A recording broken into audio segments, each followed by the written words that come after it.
Bom, continuando então, vamos falar sobre os efeitos metabólicos do GH. Essa figura ela resume bem quais são os efeitos metabólicos do GH. Então, a gente já viu, né, lá no eixo que os slides anteriores mostraram, a gente já viu que o GH aumenta a glicemia. Tá? Então, de fato, ele é um hormônio hiperglicemiante, né? Tanto que ele é um chamado contrarregulador da insulina, porque a insulina atua para diminuir a glicemia, enquanto que ele vai ter ações que trabalham no sentido de aumentar a glicemia. Mas o que ele faz que torna ele um hormônio hiperglicemiante? Uma dessas coisas é isso aqui, ó. Ele atua no fígado, ativando gliconeogênese hepática. Tá? Então ele vai ativar aquela via que forma novas glicoses a partir de substratos que não são carboidratos, né? Então aminoácido e glicerol não são carboidratos e o fígado consegue pegar esses componentes e fazer glicose, sintetizar novas glicoses. Isso é a gliconeogênese. E o GH ativa muito esse processo, né? Então o GH ele faz com que o fígado produza e exporte mais glicose para o sangue, tá? Então essa ação aqui já é bem importante para ele exercer e é o que faz dele um hormônio que aumenta a glicemia. Muito bem. Mas além disso, ele vai fazer também uma outra ação que é inibir a captação de glicose pelos tecidos, tá? E como é que ele faz isso, né? Ele provoca resistência à insulina, tá? Então a união dessas duas coisas, né? Por um lado, ele ativa a gliconeogênese hepática. Por outro, ele faz com que os tecidos captem menos glicose, deixando assim mais glicose aonde? No sangue, né? Por isso que ele é um hormônio que trabalha para aumentar a glicemia. Tá? Então isso torna ele um contrarregulador da insulina. Muito bem. Mas assim, para ativar a gliconeogênese, né, então ele vai precisar de substratos que não são carboidratos para isso. De onde ele vai conseguir esse substrato? Então a gente então vai puxar aqui o glicerol e ver, né, de onde ele vai conseguir esse glicerol para fazer gliconeogênese. Bom, aí vai ter a ver com a ação que ele tem no tecido adiposo de quebrar triacilglicerol. Tá? Então ele quebra a nossa reserva de gordura, obtendo dessa quebra ácido graxo livre e glicerol. O glicerol vai ser direcionado para o fígado para fazer o processo de gliconeogênese. E os ácidos graxos para onde vão? Bom, a gente viu, né, que o GH ele diminui, né, ele impede, ele reduz a utilização de glicose pelos tecidos. Mas como é que então eles vão obter energia? Através da beta-oxidação dos ácidos graxos.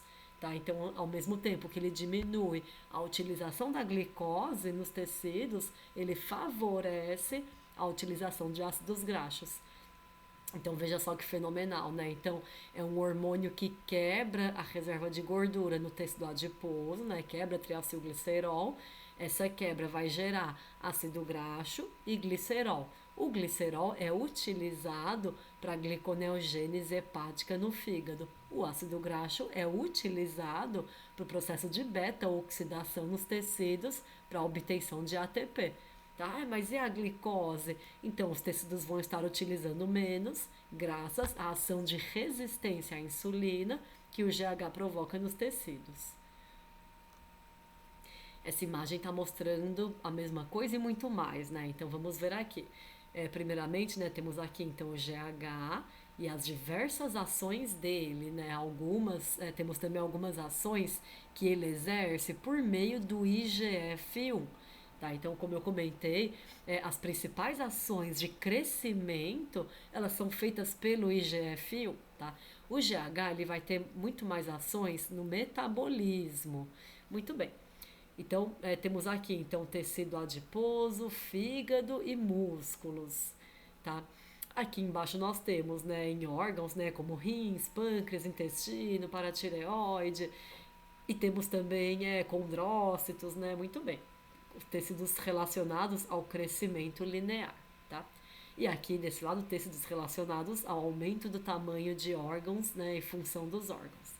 Bom, Primeiro, uma coisa muito interessante é que o GH ele vai ter algumas ações que vão predominar numa situação de alimentado, né? Então, quando o animal está alimentado, e outras ações vão predominar quando o animal está em jejum.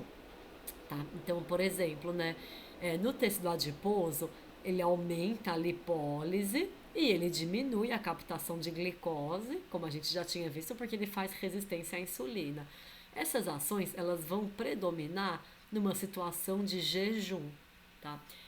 No fígado ele vai, né, então ativar a gliconeogênese, que é o que a gente já tinha visto, né, no slide anterior, ativar, né, a formação do IGF-1, mas vejam também, né, que a gliconel ela vai predominar numa situação de jejum.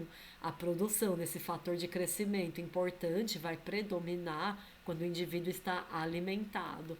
Ó, no músculo, né? Então o GH ele é extremamente anabólico proteico, então ele aumenta a captação de aminoácidos e a síntese proteica no músculo. Por isso que as pessoas tomam para ficar fortonas.